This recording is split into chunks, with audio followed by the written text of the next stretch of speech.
Hey, really quickly, I'd just like to give a shout out to Drip TCG for encouraging me to continue with the essay and make this, and my best friend Faye, who, I know it started out as a joke and average Yu-Gi-Oh video essay, but thanks for for making the joke and really kind of getting that worm in my head, and then I went on to make this. So, yeah, thank you. Thank you, both of you. And half enlightened one, thank you so much for encouraging me and helping me to find software and just give me all kinds of little tips. Thank you. Thank you, half. Thank you, all three of you.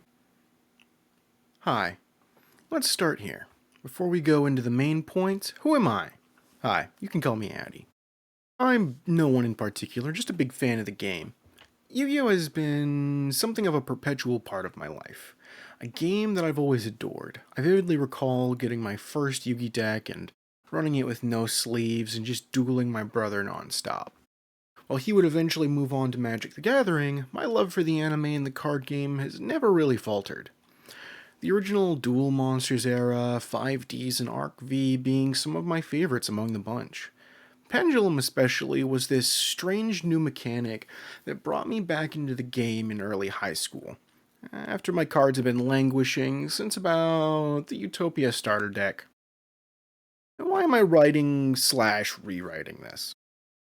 Well, it's true that I wrote this essay previously about 260 days ago was the last time I checked, but with nearly a year between then and now, a lot of points have had a chance to simmer and reform, take on different and more defined permutations. The main reason I'm rewriting this is because I want to get eyes on a more refined version of this essay before a new master rule is potentially announced at Jump Fiesta this year. This essay comes from a place of love. The largest reason I felt I needed to write the first version of this essay was because of a seeming lack of discussion on Pendulum as a mechanic, but none of it seemed to touch on what I thought was important.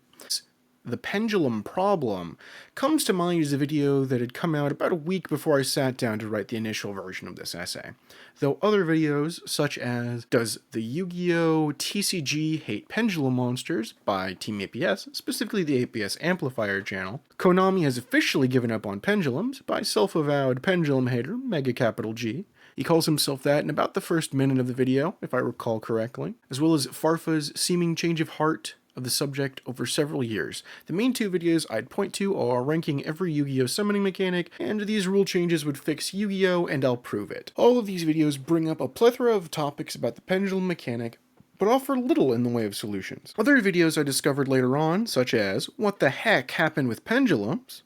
Yu-Gi-Oh! By Purple Pineapple Television, Why Everyone Hates Pendulum Monsters in Yu-Gi-Oh! By The Kali Effect, Are Pendulums Dead? By The Uncle Show, and last but certainly not least, The State of Pendulum by Renegade Redoer. These videos helped me to see some of the same talking points, but almost seemingly never dived deeper into the mechanic, though the history from The State of Pendulum and the Kali Effects videos were quite enlightening. Additionally, it seemed to be a long-standing sentiment among certain individuals who didn't have much in the way of an online presence to return the pendulum mechanic to its former glory. I wanted to finally give a voice to all the things I'd seen scattered but never condensed into a singular point, where the community could point at something instead of running around saying, I don't know, but something feels off about this. Why am I qualified, uniquely or otherwise, to talk about this? I don't know. I'm probably not. I'm a mid-20-something dude who's just a casual who loves a lot of games and understands to a solid degree how game mechanics and game balance tends to work in relation to their counterparts. While I wouldn't say that I am particularly knowledgeable about these things, I'd say I understand these concepts to a good enough level that I can explain them. How much longer is this preamble going to go on? Good question. Point number 0. Anatomy of a card and pendulum design philosophy. Let's start from the most basic part of Yu-Gi-Oh! As a card game. First and foremost, pendulum monsters are still monsters, meaning we will ignore the scales in the pendulum effect box for the moment. They have stat lines that run the gambit from 00 to 3000 2500, and many numbers greater and lower. However, they have a few design constants. Most pendulum monsters tend to be levels 4, 5, 6, and 7, while there are plenty of cards that are not. These are some of the most common levels. While there are many others, these are the golden standard for pendulum strategies and archetypes, meaning that if the scales on board are incorrect, you'd be unable to summon other monsters. With scales 1 and 8 being quite common, it means levels 2 through 7 are often going to be your bread and butter. And pendulum monsters with odd levels like 1 or 8, they most likely will not be pendulum summoned. Their monster effects also very much run the gambit, to use the same saying again. They have many, but more often than not, a singular commonality among almost all of the 350 or so, as of time of writing, pendulum monsters. They lack the ability to special summon themselves. There are a small number of exceptions, including Astrograph Sorcerer, Supreme King Dragon Darkworm, and Lightworm, specifically the Pendulum Effect, Supreme King Gate Magician, Disablaster, the Negation Fortress, and Abyss Actor Curtain Raiser, once per duel. All come to mind as pendulum cards that have a special summon effect. There are a handful of exceptions to this, seeming constant in pendulum design. That's because pendulum monsters do have an innate way of being special summoned. Let's look at the pendulum scales for a moment. Common scale numbers, while this depends entirely on the archetype, are going to be 1, 2, 4, and 8.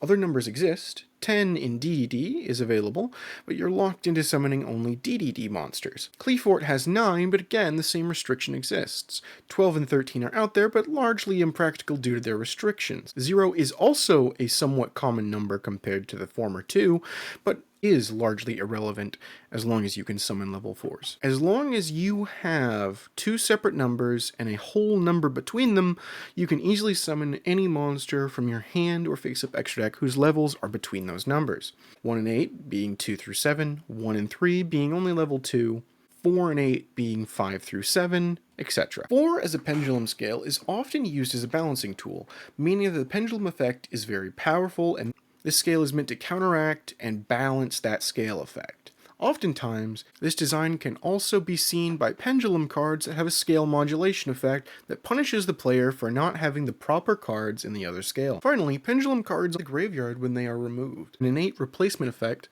that sends them to the face-up extra deck. Something of a unique graveyard just for them that is not subject to much removal. Only the rare extra deck rip effect can do anything to them. This is balanced by pendulum monsters more often than not having very weak effects compared to many of their older counterparts. Being a monster that can effectively come back infinitely, their effects tend to lack power individually, but when put together, they can easily swing the momentum of a duel your way. Point number 1.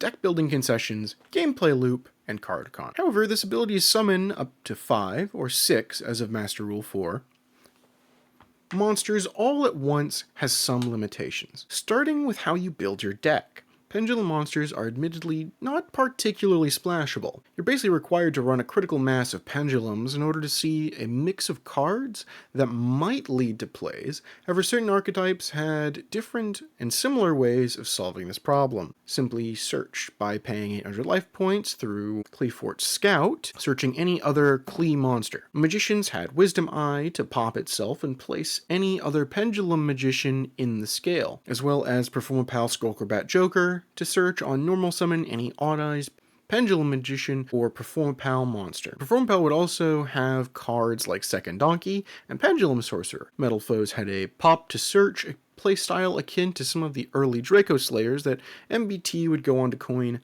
Pepe-like. Pendulum strategy that revolved around destroying your scales to search for other cards while stacking the face-up extra deck for your inevitable pendulum summon. As discussed previously, because many pendulum monsters lacked a special summoning condition, the only chance they had to be brought back at all was by their innate built-in summon, at which point you may play the game. Many pendulum combos, even the most conservative ones, tend to be 2 or 3 cards, as opposed to most decks nowadays that require only 1.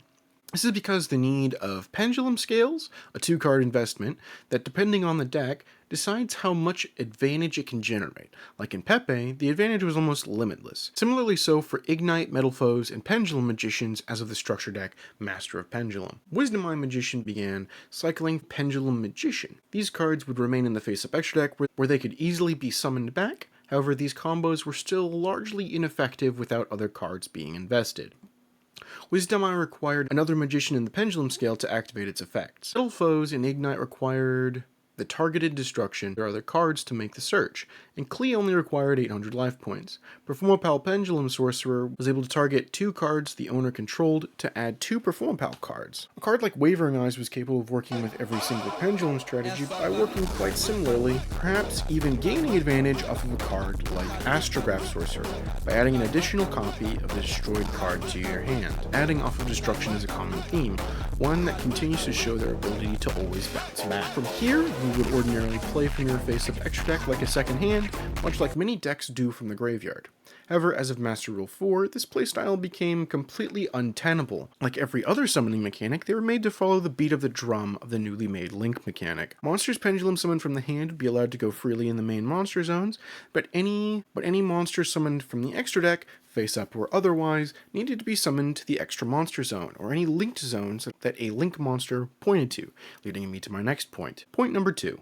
Lack of synergy with links. As discussed previously, very few Pendulum monsters have a special summoning condition outside of the native Pendulum summon, meaning that a Pendulum deck was forced to either use its resources from the hand to make a Link monster, or in its limited once per turn Pendulum summon, or do what is not natively easy for a Pendulum strategy to do, and extend into a Link monster before making a Pendulum summon. Additionally, any Pendulum monsters summoned from the face-up extra deck were oftentimes competing for the very same space as their extra deck monster. While this was largely alleviated in the Master Rule revision of 2020, hereby known as Master Rule 2020, the main problem of Pendulum monsters not being designed around links, yet being forced to maintain a playstyle that is not natively easy for them, is borderline unplayable, constantly putting any Pendulum strategy in a perpetual catch-22. Do you use your Pendulum summon to make a Link monster, a singular extra deck monster that isn't a Link, or do you try to extend into a Link monster first that might not last due to your opponent's meddling?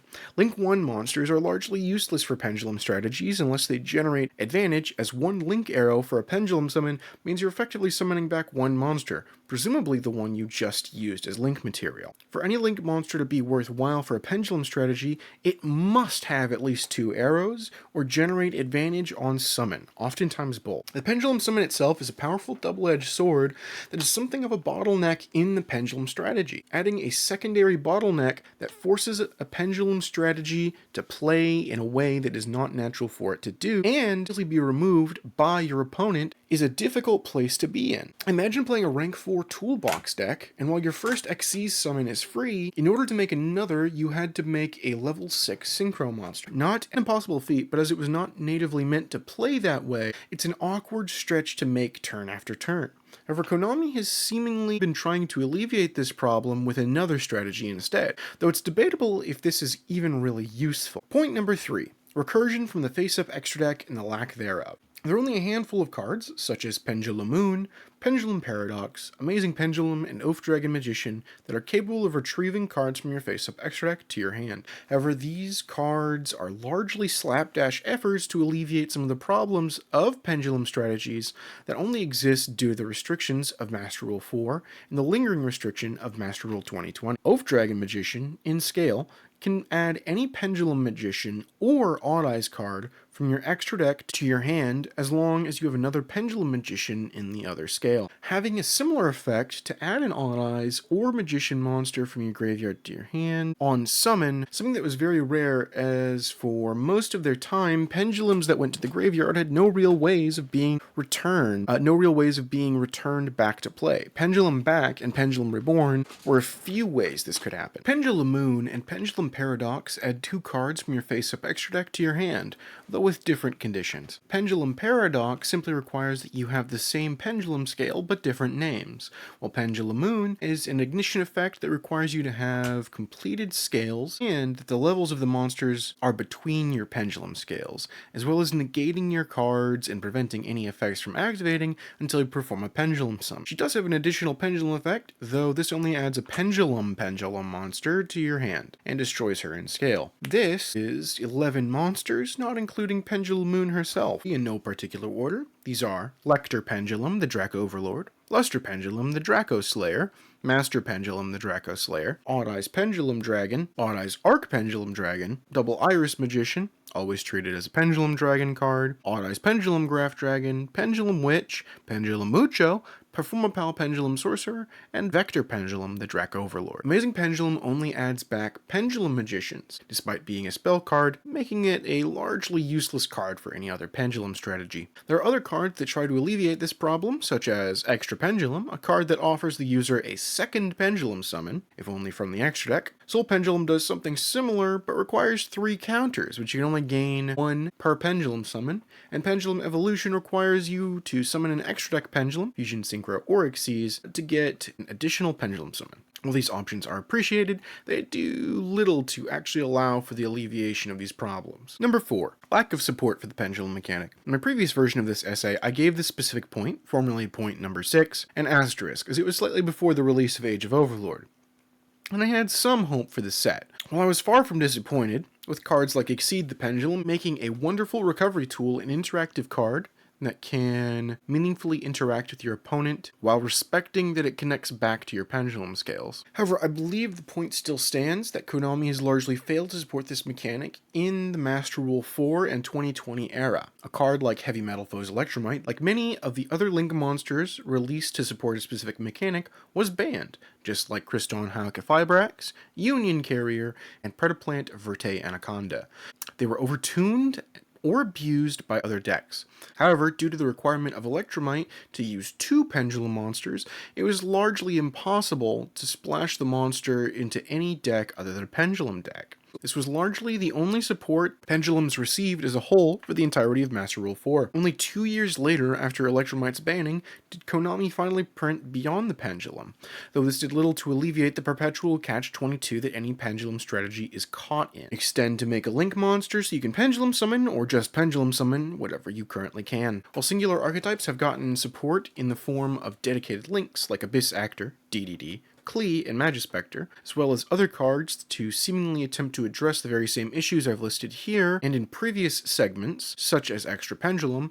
Other singular cards, like Moisa Knight the Comet General, which allows for another Pendulum summon, if only from the hand. Other cards like Pendulum Paradox, Pendulum Moon, and other cards meant to add back from the face-up extra deck to the hand are limited in scope, subject to counterplay from your opponent, turning a potential comeback card like Pendulum Moon into a liability with a single copy of Effect Veiler, leading me to my next point. Point number 5. Counterplay and links. As previously mentioned, the Pendulum mechanic and any deck centered around it is already bottlenecking its own game plan at the titular Pendulum summon. It becomes incredibly predictable when you extend into a Link monster that you intend to Pendulum summon, at which point a single point of interaction inevitably leads to your defeat. Other forms of counterplay include Summon Negation, Anti-Spell Fragrance, and similar effects, Spell and Trap removal, Pendulum Zone blockage, and the humble bottomless trap hole. The Pendulum mechanic is truly a double-edged sword, for it allows for nigh infinite material to return to the board turn after turn, but only after heavy investment at several stages of the game, both before and during gameplay. Most importantly, no other mechanic or strategy has a consistent bottleneck like this. Certainly every strategy did in Master Rule 4, but even then, Link monsters had a certain design philosophies around them in turn. While most arrows would be useful to the owner of the card, there was often 1 or rarely 2 arrows pointing forward for the opponent as a balancing measure. Other mechanics did not have to contend with their monsters competing with their extra deck monsters for the same linked zones. However, in Master Rule 2020, it became exceedingly common for archetypal Link monsters to only have beneficial arrows to the owner, meaning that Pendulum strategies can't even benefit from this act of balancing because even Link-focused strategies often spam out monsters and Link climb, moving between extra monster zones if both are open, or easily cycling and retrieving expended Link monsters for more Link climbing, meaning that Links effectively don't even follow their own rules, yet Pendulum strategies have to follow them to the letter. Point number 6. Pendulum cards no longer working as intended. Pendulum cards simply don't function properly anymore. A handful of examples include Smile Universe, Zephyrath, Wavering Eyes, Performapal 5 Rainbow Magician, and half of the Supreme King Dragon monsters, including Zark's Synchro form. Smile Universe went from a card that might save the player but force them to summon as many Pendulum monsters as possible into a card that might summon only 1 monster without any linked zones, effectively turning this strange and interesting card into a gimmicky FTK tool via Nurse Burn. Zephyrath requires you to sacrifice all monsters you control to summon it from the face-up extra deck, meaning that there is no way to retain a Link monster, the additional Pendulum summon it offers is pointless as it's forced into the extra monster zone. Wavering Eyes went from a card that lets you cycle through any 2 Pendulum cards into a Pendulum monster you actually need or want, into a -2, as even if you set your scales and immediately Pendulum summon, you'll only get back 1 of those cards. Even if you search exactly Astrograph Sorcerer and add another copy of one of the cards you destroyed to hand, you're still going -1. Perfumapal 5 Rainbow Magician. With a scale of 12, the second highest possible scale, only allows for the Pendulum summon of monsters from the face-up extra deck. It also has a monster effect to move itself from the graveyard into the Pendulum zone if a card is set. Much like Zephyrath and Smile Universe, this doesn't matter without a Link monster. You'll only be able to summon 1 monster. Its other Pendulum effect doesn't work due to the Pendulum zones being pushed in the Spell and Trap zones. This has left Perfumapal 5 Rainbow Magician to effectively become a discount Mystic Mine. The Supreme King Dragons Odd Eyes and Dark Rebellion have a similar tag-out effect to tribute themselves to summon up to 2 Supreme King Gate or Dragon monsters from your face-up extra deck. However, without a Link monster, this effect only resolves with half the possible monsters. Synchro Zark can also summon up to 2 Supreme King Dragon monsters from the extra deck or graveyard upon destroying a monster your opponent controls by battle. Point number 7. Irrelevant. Pendulum is the red and green-headed stepchild of summoning mechanics. We've had this mechanic for 10 years now. A joke, confusing, the mechanic that ruined Yu-Gi-Oh! From the early days of the Space-Time Showdown starter deck to Duelist Alliance, a set renowned for Burning Abyss, Shadal, and Yang Zing. The Pendulum mechanic itself didn't have a strong showing until Cleafort dropped from the sky. However, this deck, instead of using its recursive monsters to actually do anything, turned into a classic case of Caveman Yu-Gi-Oh! Due to Vanity's emptiness and skill drain, turning every Klee into a normal summonable 8. Many sets were lackluster, though a few standout releases brought Pendulum strategies to the top of Rogue, if not meta relevance. A personal favorite being the Master of Pendulum structure deck. Though around this time, Pepe would become a strategy that focused on many generic Pendulum effects, such as Perfumapal Plushfire's lack of a once per turn, Perfumapal Monkey Board's ability to freely search 1 Perfumapal to become a 1-card scale, Luster Pendulum's ability to destroy another card in the Pendulum scale to add another copy of that card to hand, and Wavering Eyes to search, cycle, special summon, and stack the extra deck for their inevitable Pendulum summon into various power cards, most of them being rank 4 monsters. This was promptly hit in an emergency ban list. If it hadn't been for Pepe, this likely would have been any rank 4 spamming strategy. Metal Foes became a top contender. Their insular ability to cycle their cards into powerful spells and traps, or mix and match with other Pendulum archetypes, allowing for another similar style to Pepe in some ways, different mid-range Pendulum strategy in another. Pendulum as a mechanic wouldn't have much in the way of competitive success until about 2016, where Magispector became the newest splashable engine for Pendulums, and Kirin became one of the premier boss monsters for the mechanic. However, this format was stolen by Blue Eyes due to shining victories, and Kirin was promptly banned up until about 2024. And real quick, this is completely off script, off tangent. So I ran a D&D campaign, and I bought a Kirin mini. And I swear it arrived the night before the ban list that let Kirin off. And I just think that's really funny. Pendulum Evolution released next year in mid-2017, taking the meta by storm, only to be further accentuated by Maximum Crisis. However, this was not without contest, as Pendulum Magicians were constantly butting heads with Zodiac at this time. However, this was not to last, as with the release of the starter deck Link Strike, everything changed.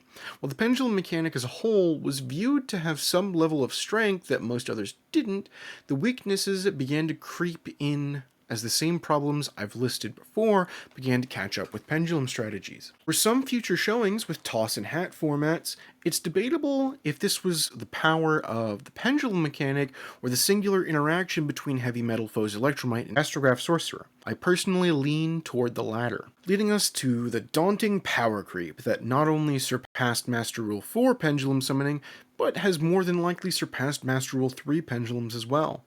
Pepe at full power would fold to cards like Droll and Lockbird or Nibiru the Primal Being, let alone Dimension Shifter. While the Pendulum mechanic had its moments shooting for the stars, it was often overshadowed by the other mechanics that surrounded it. Point number 8. Double standards. This is a game we all play, that we all love in one form or another. This game is full of special summons. Many long-time players have levied the complaint that special summons are no longer special. While I am inclined to disagree, I'd be a fool if I ignored their prevalence. From the days of the early Synchro era, to Teledad, to Dad Returns, to Plant Synchro, to the early Xyz era, Dragon Rulers, to Pepe, all the way to Hat, and now today where many powerful strategies summon perhaps what seems like 24 times. Snake Eyes, Tier Limit, and to a lesser degree Kashtira, to the upcoming format of Ryziel and Malice. With more Cybers at Ignister support on the horizon, even decks like Resonator, Sprite, Branded, Lightsworn, Mermail Atlantean, they all do a truly prodigious amount of special summoning. However, I have a specific example I'd like to bring to light. Horus, King's Sarcophagus. With one card, it is a simple affair to have a compact engine that allows for the special summoning of 4 monsters at level 8 every single turn. Turn after turn, with only one, quote, pendulum scale, unquote. What separates Horus from a pendulum strategy? Its summon is subject to graveyard interaction, that the special summons are sequential in a way that every pendulum strategy is truly envious of, that their singular quote-unquote pendulum scale provides so much protection that the engine can be compact and splashable. On a personal note, a complete anecdote. I am keenly reminded of a match I played on Master Duel. While more than a few come to mind, including how Melfi of all decks had a better grind game than a pendulum strategy, I remember games against a branded player. How after a few back and forth turns, he began to combo off, and in a few short minutes, I was looking at 6 fusion monsters. The sheer unbridled envy I felt in that moment reminded me why I left this game for so long after Master Rule 2020 seemingly abandoned the pendulum mechanic. That this strategy could spam out boss monster after boss monster, and I couldn't summon 6 glorified main deck monsters. The truth is that outside of special summons that happen after the pendulum summon, assuming somehow the Master Rule is changed and allows for pendulums to more freely play the game in the way I suggest, 6 monsters from the face-up extra deck and 1 normal summon make for a total of 7 bodies, without further extension. This is a far cry from the seemingly endless swarm of monsters that most decks make now. And to head off any sort of, but if Pendulum isn't limited by links, they'd summon high-tier link monsters every turn. To which I say, have you even bothered to play this game? Link spam and climbing is already everywhere. My brother in Slifer, have you played this game for more than 10 minutes? Point number 9.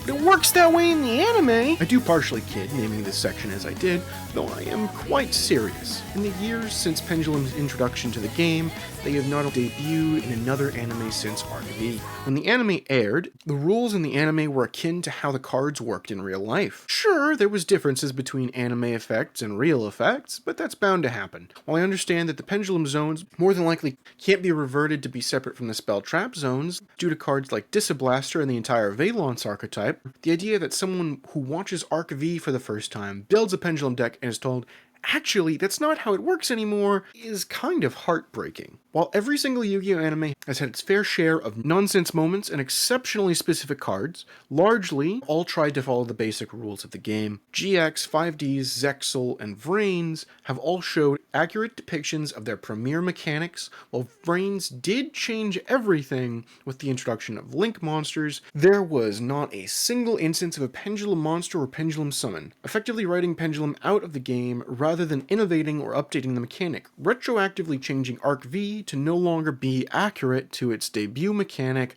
is nothing short of missing the entire point. Because before the 25th anniversary, there was the 15th. Arc V was a celebration of the previous generations of anime before it. Regardless of the pitfalls of the story, the creators of the anime and the anime itself did everything they possibly could to bring every single mechanic to the table, to call back to some of the best characters and stories of the previous animes. To turn around with the next generation and leave Pendulum in the dust after it spent its entire generation of Yu-Gi-Oh! Sharing the spotlight with every previous mechanic is borderline despicable. The truth is, Konami has not listed any reasons for keeping Pendulum shackled to links. This essay is not here to speculate on this. Needless to say, speculation has abounded why this is the case. less so in recent years. Point number 10.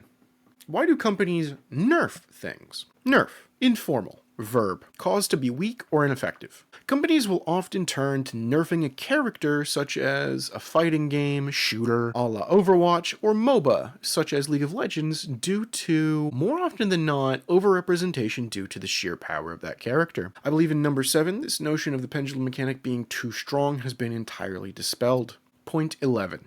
Better options. In my previous version of this essay, formerly number 10, I brought attention to a video essay titled Warframe, The Self-Damage Dilemma by Triboros, and I fully intend to do so again, as the point still remains. He goes on to explain that picking an option that has a chance to backfire on you is incredibly suboptimal, when the chance of shooting yourself in the foot is very real, or rather, taking a trip to the space Tesla's passenger seat in your coffin. One of the many things Trib spoke about was about different weapons, as Warframe is a horde shooter, as well as the Warframe you are currently using could step on the toes of a self-damage weapon, because despite those weapons often having some form of explosive for enemy clearing, you have plenty of other options that will not cause you problems, including your choice of characters. For Pendulums, this is much the same as you are actively choosing to play a self-floodgating mechanic that has completely failed to update to the rule changes that have been thrust upon it, as well as failing to adapt to the ever-evolving metagame due to its lack of flexibility and lack of deck slots for non-engine. The restriction makes sense in a vacuum, but fails to consider the staggering advantage that even half-competent strategies can make.